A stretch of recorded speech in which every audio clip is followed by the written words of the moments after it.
ከሆነ ጊዜ በፊት በተራሮች በተከበበች በአንድ ገጠራማ አካባቢ የሚኖር ማርኮ የሚባል የ24 ዓመት ወጣት ነበር። ማርኮ እረፍት የሌለሽና አእምሮ ሁሌም በሐሳቦች የተጨናነቀ ነበር። ሁሌም ለረጅም ሰዓታት የተለያዩ ሐሳቦች ይመጡበትና ይሄዱበታል። እናም እነዚህ ሐሳቦች እሱን ድካምና ጭንቀት እንዲሰማው ያደርጉ ነበር። ሁሌም ስላለፈው ህይወቱ ያዝንና ስለ ወደፊት ህይወቱ አብዝቶ ይጨነቃል። በእነዚህ ሐሳቦች ምክንያት ጭንቅላቱ እንደ ማዕበል ይሆን ነበር። ተረጋግቶ አያውቅም። እንቅልፍም በትክክል አግኝቶ አያውቅም። እናም መሳቁላ ተረስቶት ነበር። አንድ ቀን ማርኮ በተራራ ጫፍ ላይ ስላለች አንድ መንደር ይሰማል። ሰዎች እዛ ስላለ አንድ አዋቂ ሽማግሌ ያወሩ ነበር። ያም ሽማግሌ በከተማው ውስጥ እንደ ታዋቂ ሳይኮሎጂስት ይቆጠር ነበር። እሱም በህይወቱ ብዙ ሰዎችን የረዳናም ሰዎች በውስጣቸው ሰላም እንዲሰማቸው ያደርግ ነበር። ነገር ግን እሱ አሁን አርጅቷል። ሽማግሌው የተረበሸውን የከተማ ኑሮ ትቶ ጸጥ ባለ የገጠር መንደር ከተፈጥሮ ተጠግቶ መኖር ጀምሯል። አንዳንዴ እሱ ለጎብኚዎች ምክር ይሰጥ ነበር። ማርኮም በመጓጓትና ተስፋ በማድረግ ወደሱ ለመሄድና ሽማግሌውን ለማግኘት ወሰነ። እንዲህ ሲልም አሰበ፣ ምናልባት ይህሽ ጥበበኛ ሰው ሰላምን እንዳገኝ ይረዳኝ ይሆናል ብሎ። ከብዙ ቀንና አድካሚ ጉዞ በኋላ በተራራ ጫፍ ወዳለች ወደዚህች መንደር ደረሰ። እዛም ሲደርስ በዛፎች የተከበበችን ትንሽዬ ቤት ተመለከተ። በረንዳውም ላይ አንድ ሽማግሌ በዝምታ ቆሞ አየው። አይኖቹን በመግደን በሰላም ቆሞ ነበር። ማርኮም ወደ እሱ እየተራመደ በቀስታ እንዲህ አለው፣ አያቴ፣ ውስጤ እረፍት የለውም። ማሰብ ማቆም አልቻልኩም። ልቤ ሰላምን ይሻል። ልትረዳኝ ትችላለህን? ሽማግሌውም በቀስታ አይኑን በመግለጥ ረጋ ያለ ፈገግታ አሳየው። ከዛም እንዲህ አለው፣ ሰላም እየፈለክ ነው። ስለዚህ ና ከእኔ ጋር የተወሰነ ስራ ልስጥ አለው። ሽማግሌውም ማርኮን ወደ ጓሮ ይዞት ሄደ።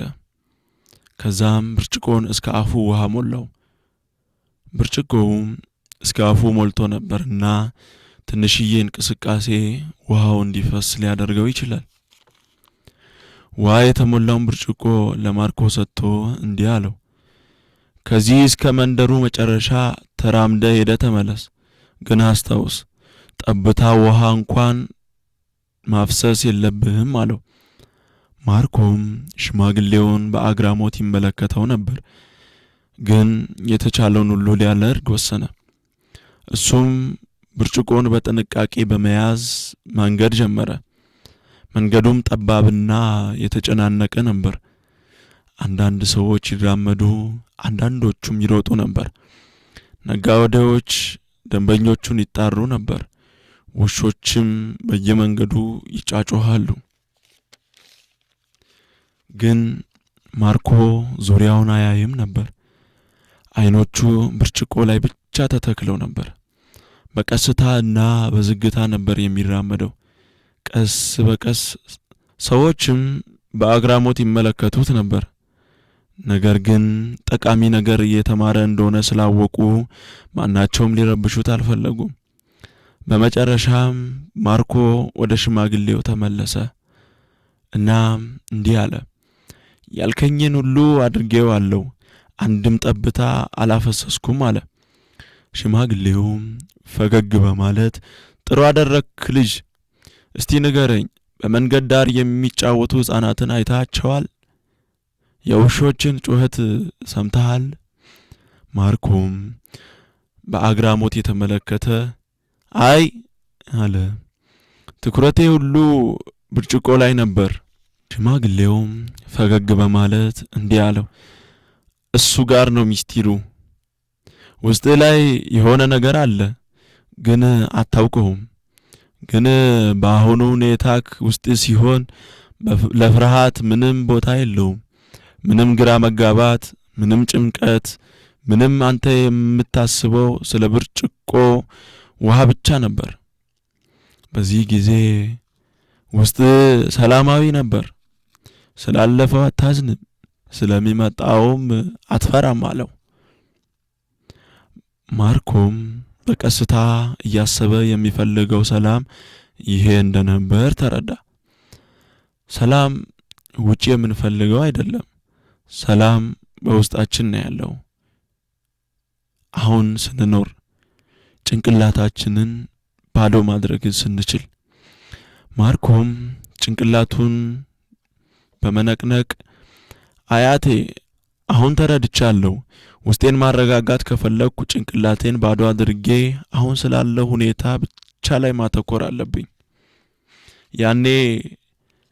ያኔ እኔ እውነተኛውን ሰላም አገኛለሁ።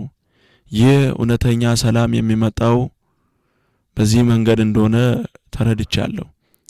ሽማግሌው በድጋሜ ፈገግ በማለት ፀሐይዋ ስትገባ የመጨረሻው ብርሃን ምድርን ይነካል፣ ወፎች ወደ ቤታቸው ይሄዳሉ።